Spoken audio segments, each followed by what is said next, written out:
Well, good morning, Grove family. It is me, Dr. P, and I am still sitting in my house. Now, to be honest with you, we are online this morning, not live, and I'm recording this on Saturday, although you're watching it on Sunday.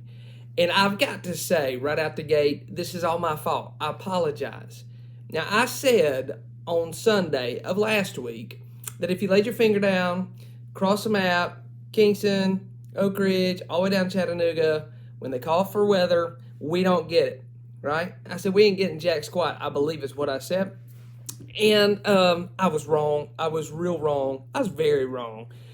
We have been froze out for a week now, and hopefully you've been safe. Hopefully you've been warm. Hopefully you've had the food that you've needed. But I have heard it from my family. I've heard it from my friends. I've heard it from text messages online. They put a video out. Yes, I was wrong. That's why I'm not a meteorologist. But really, it was just reverse psychology. I knew it was going to snow the whole time. I knew we were going to have the worst snow in 30 years. I'm just kidding. I didn't know any of that stuff. But anyways, it's been a good week. Hopefully for you and your family, you had a little. Remember when it was like COVID and we were all able to just go in, hang out, be a family for a while, and then slow down. That's the way it's been for a lot of folks. And so hopefully you've enjoyed that, enjoyed just kind of a slower time, being out playing, doing all that stuff. But now you probably got a little cabin fever.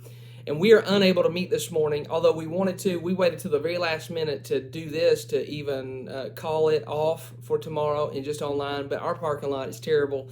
Wade Cresswell, who is our county mayor, has done a wonderful job leading our county and our community. And he said that our parking lot was probably one of the worst in the counties.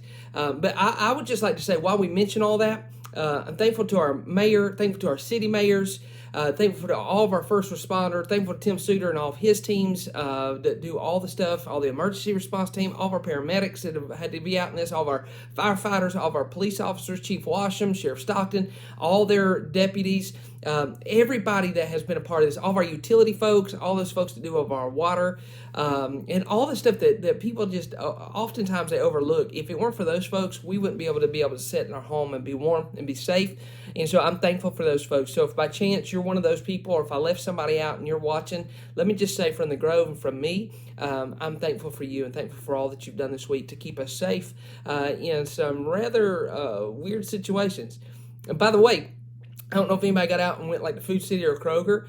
We ventured out because, I told you also that when they called for snow, me and Mandy kind of laughed. She said, just get more dog food. Well, we ran out of dog food and we had to go get some more for us to snack on. And, it's odd to me. You didn't ask for this morning, but it's odd to me. There's some folks that live in our community that I have never seen before. Never seen them out.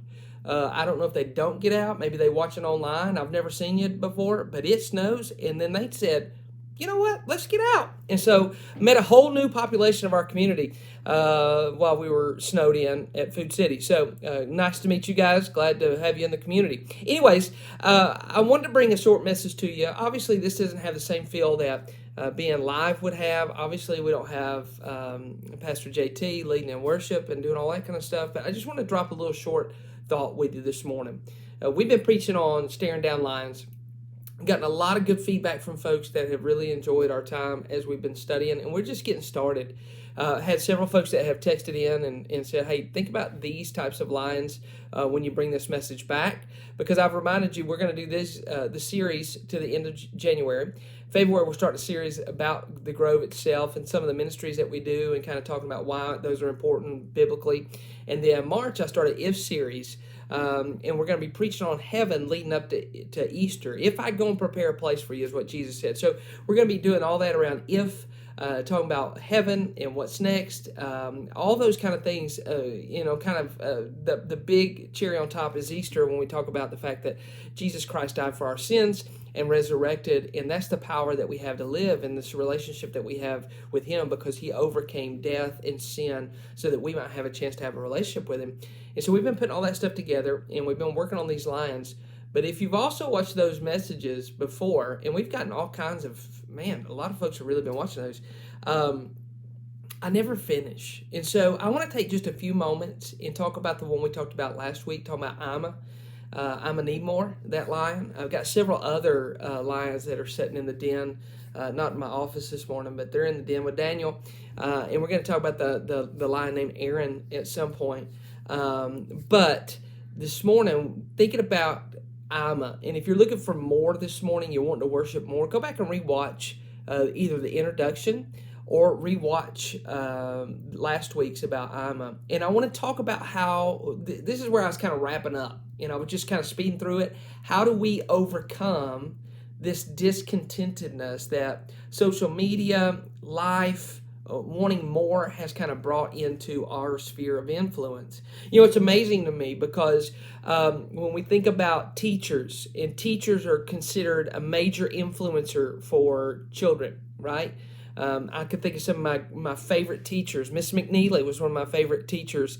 Miss Fritz was one of my favorite teachers. She was known as kind of a hard teacher, but I ended up loving her very much. I think about Miss Fetter. I think about Miss Blankenship. I think about Miss Stewart.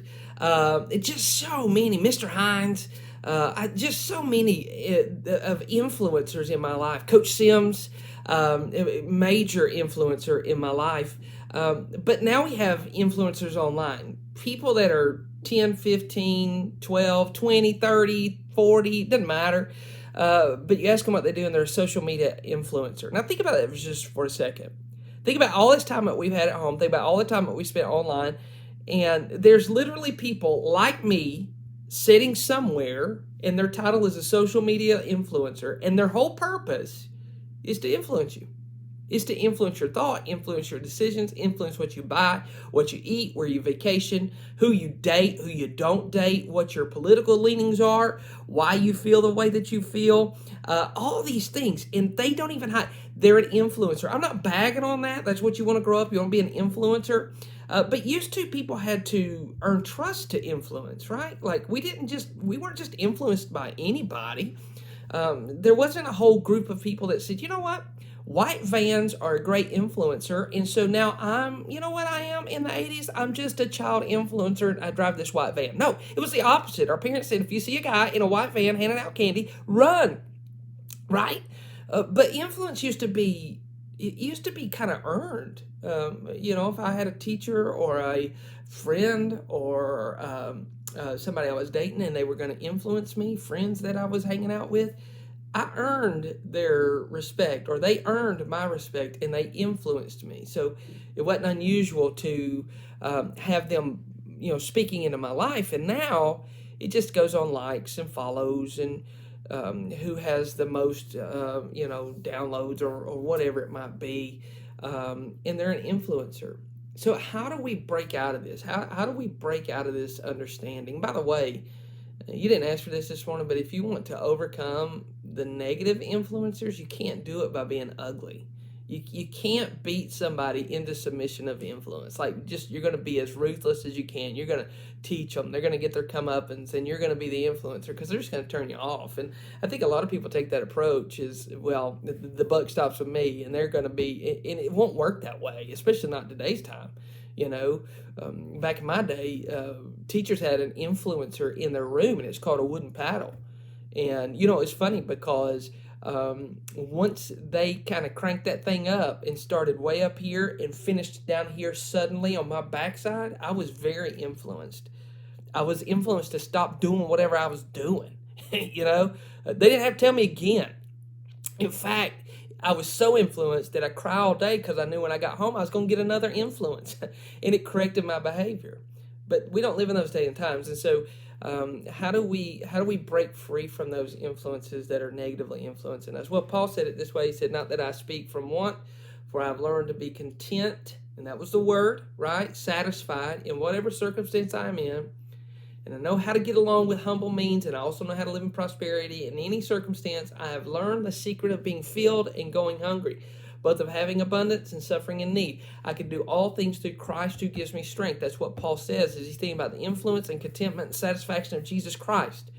And the influence of Christ was so overwhelming for him that he had the ability to deal with want and deal with prosperity.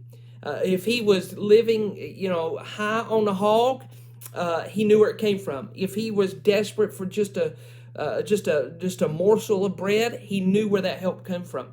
He knew how to be content in any circumstances. So maybe right now you're in a better situation, or maybe right now you're in a worse situation, but the contentment is in Jesus Christ. And here's what he says: I can do all things through Christ who gives me strength. Strength to get through what I'm going through by way of contentment, right? That's where the strength is. The strength is in this resolve of I'm satisfied regardless. And that's a hard thing to understand. The peace that passes all understanding, this contentment.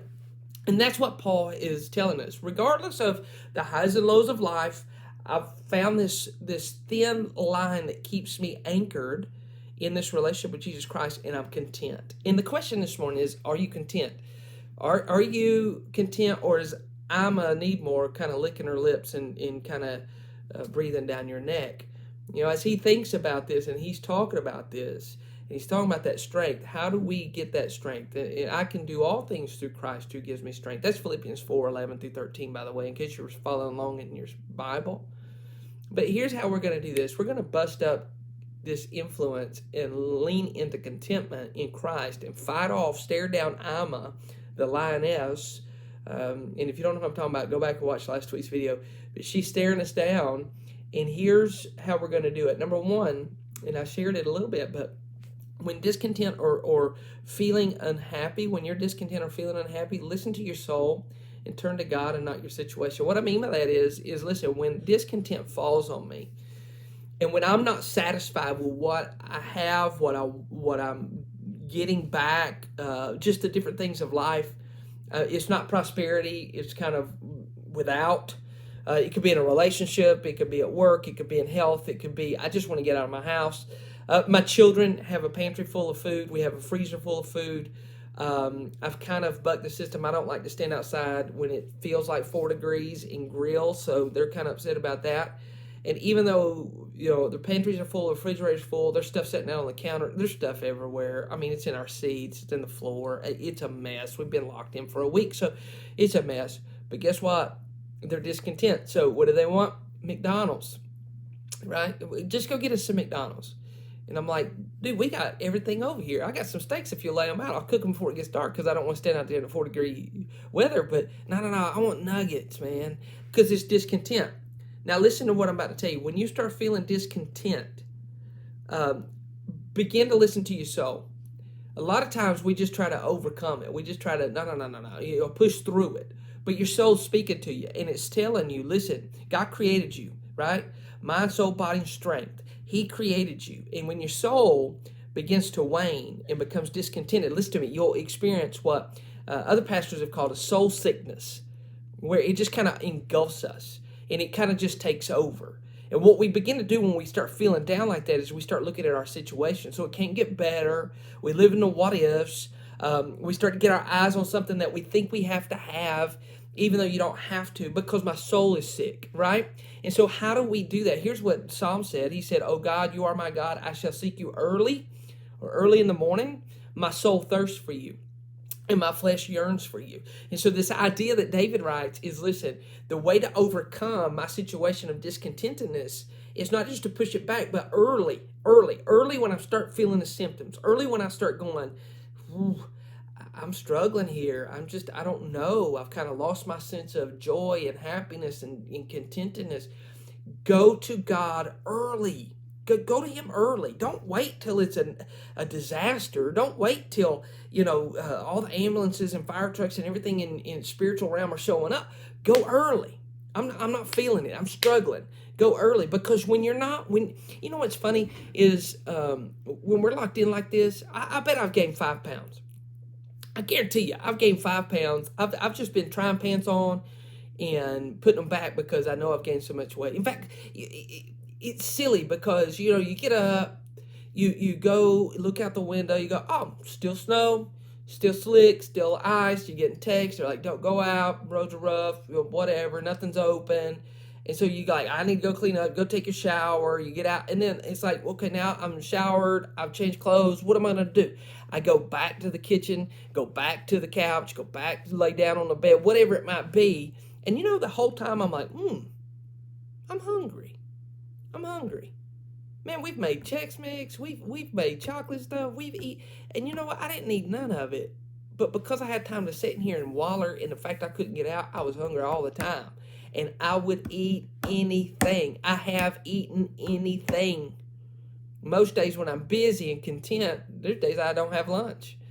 Most days I don't have breakfast. And a lot of times it's too late and I'm like, I'll eat tomorrow, right? Because I'm content, I'm happy. But when I'm locked up and I can't do what I want to do and I want to be somewhere else, guess what? I just eat all. And this is what the Bible's telling us about your soul. If you're not careful and your soul's sick and it's hungry, you eat anything. You're just kind of locked in this discontentedness and you eat anything. So now all of a sudden I'm looking on my phone and I'm searching social media, or I'm looking at stuff I shouldn't be looking at, listening to things I shouldn't be listening to, engaging in conversation I have no business doing, buying stuff that I don't need, whatever it might be. And so the first thing is lean into your soul and seek God early. Don't wait. Seek Him early because your soul thirsts for you, right? Or for Him. And then he says, my soul is satisfied as with marrow and fatness. When my soul is going, Phillip, you're losing it here, bro. You're not happy. You're struggling. When I go to God early and let Him begin to heal me and reposition my focus and my perspective, and He influences me, the next thing you know, I'm looking around the table. I'm sitting with my kids and sitting with my wife, doing whatever, and I'm like, I'm satisfied. And rather than physically eating just to eat and grazing like some of us do, I do like what my friend Anna's father used to do. And he'd fix a whole big meal and have his family sit down. And they'd say, Papa, you need to eat. And he'd say, I'm eating with my eyes. And when God begins to heal your soul, you start to eat with your eyes. You begin to say, man, I've got it pretty good. I'm so content. I wouldn't change anything. You know what I mean? And so you begin to understand. But then number 2 is this: turn towards your spouse and not against. I think this is a huge one. When we're dealing with discontentedness, it's easy to get discontented with the people that love you the most or that you're supposed to love the most, right? And so we turn away from one another. And so all of a sudden, I'm feeling so sick. I'm not content. I'm not happy. I'm not joyful. And now I start to turn away, pull back from my wife or from my children or from my job or from my friends because I'm struggling. You say, well, I'm not married. I understand that. When we put this whole book together, I'm going to address some other things, but this is a natural tendency, and I see it a lot with married people too, and that's why I really kind of went this angle. But it happens with individuals, it happens with single people, divorced people, whatever it might be. We begin to turn on the very people that love us the most. And so now I'm discontented. Now I'm discontented with life. Now I'm discontented with what's going on. I'm saying I need more. I need to chase this. I need to chase that. And I'm mad at my parents, or I'm mad at my spouse, or I'm mad at my children. I'm mad at myself. I turn away. And the Bible teaches us that your spouse is supposed to be the person you turn to. Proverbs 31 says that a husband trusts his wife. Can you see that? Like you're going to work, you have a bad day, dude. You're struggling. The boss is on you. You're not making enough money. You're doing whatever it is. When you come home, rather than pulling back, rather than being upset with her, rather than when she goes, hey, how was your day? And rather than biting her face off, you could fall into her arms. You could talk to her. You trust her. And you can say, it's not good. This is not good. I'm struggling. And she's there to help and soothe and work with you, And this is why it's so important, ladies, that when your husband needs to know that he has confidence that whatever the conversations are between you and him is between you and him, not you and him and whoever else you're talking to. And that goes the other way as well. The Bible says in Genesis that for this reason a man shall leave his father and his mother, be joined to his wife. And the idea, man, is that your wife would know that you're one flesh, that you are together. She can count on you. You are her security. You are the one that she can turn to when things are not good. You're the shoulder she can cry on. You're the one that can be there to wrap your arms around her, protect her, and listen to her. And not be the person that's the hardest to get through to, or they're telling her to grow up or get over it or whatever. And she needs to be able to trust that you guys are on the same page, that it won't always be like this, that you'll get her through this, right? You will walk with her as God heals her soul, that y'all could turn together through tears, through discontentedness, and go, hey, God brought us together. He'll keep us together, and He'll turn our joy around. He'll cause the happiness to return, emotionally speaking. But the contentedness from a mind standpoint is here. He can open our eyes to see that my problems don't lie in another human being. Whenever I'm discontented, I can talk about what she's not doing or what he's not doing or how this is not working or whatever. But really, discontentedness is not about anybody else. It's about me. It's about how I'm handling things. It's about how I'm reacting. It's about how I'm choosing how I'm going to respond. And a lot of times we end up blaming our discontent. Well, if they would do this, then I would be better. Or if this would happen, then I'd feel better. If I whatever. But the truth is, a lot of times those changes happen, and we're still discontent. Nothing happened, and then they're left saying, hey, "What can I do to make you happy? Nothing. You tell me this, I do this, and you're still not happy because the discontentedness is here." That's why we have to start with our soul, going to God first. It's in here. And God's our healer. He's our redeemer. But then we turn towards each other in trust and in oneness and heal together and not against. It's kind of like, when you go to bed at night and you toss and turn. You ever had those moments and it's hot, it's cold, it's hot, it's cold. Feet are sweating. You can't turn your brain off. Whatever it might be. And you finally just take the covers, throw it back. And you're mad because the air's not right. You're mad because the sheets aren't right. You're mad because it's too dark. It's too light. It's too whatever it might be. But the truth is, it's you. The sheets are being sheets. That's what they do. And the heat and the thermostat are doing exactly what you programmed them to do unless there's a power outage, right? And the darkness is dark and the light is light. Like, unplug it. The discontented is in you. And so the sooner that we figure that out, the better off we're going to be in turning towards one another. And here's the last thing is this. Is turn towards others rather than focusing on self. Jesus often uses others to bring about contentment and happiness within ourselves. When I start feeling I'm breathing down my neck and causing me to say, I need more, I need more, I need more, I need more, I need more. The greatest way to naturally overcome some of those selfish thoughts is to pour into others. I don't care how bad you got or how good you got, there's always somebody that's struggling more. We don't see that all the time, but there is. And they may not be around you, maybe other places, but the Bible's given us this natural action plan that says get back to work for others. The Bible says, Galatians 5:13, for you were called to freedom, brethren. Only do not turn your freedom into an opportunity for the flesh, but through love serve one another. Think about this from Philippians 5:13. Don't allow your freedom to be turned into an opportunity for the flesh. Okay, he could have stopped there. He could have kept going. But he doesn't. He gives us an answer. How do you keep your freedom from turning into an opportunity for the flesh? How do I keep my ability to look, search, buy, do in discontentedness? How do I keep that from causing me to be discontent? How do I fight that off when I'm a need more is breathing down my neck? Oh, he told me. Love, serve one another. But through love, serve one another. It's amazing. When I'm struggling the most and I pour into other people who are struggling, I begin to fill my own bucket through the love of Jesus Christ. It's not me feeling it. Christ is feeling it, right? Anytime I've ever gotten off a plane, I said this last week in Haiti or Nicaragua, Thailand and China, wherever it was, Greece. I went to a refugee camp in Greece one time. Wherever it might be, Italy, it don't matter. Whenever I am struggling through customs or through life or money or health or whatever, and I begin to work at a feeding station or begin to pack shoes into a bag so that people in Africa might be able to put them on their feet because they got little worms growing in and out. You thought foot fungus was bad, man. These kids had literally worms in their feet. They couldn't wear shoes, and they'd had to have them surgically removed, right? And I'm mad because I can't afford that new pair of shoes on Amazon. They can't even wear shoes. And anytime we start serving in that, you know what happens?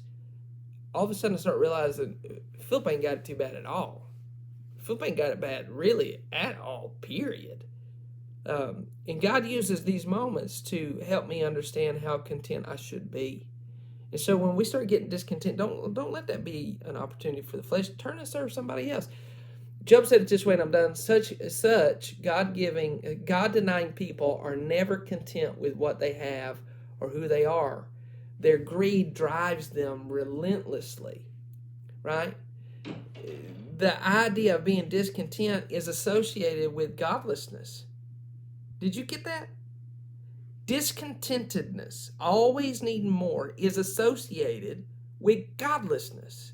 Contentment is associated with godliness. Now, the New American Standard said it this way, because he knew no quiet within him. Oh, I love that.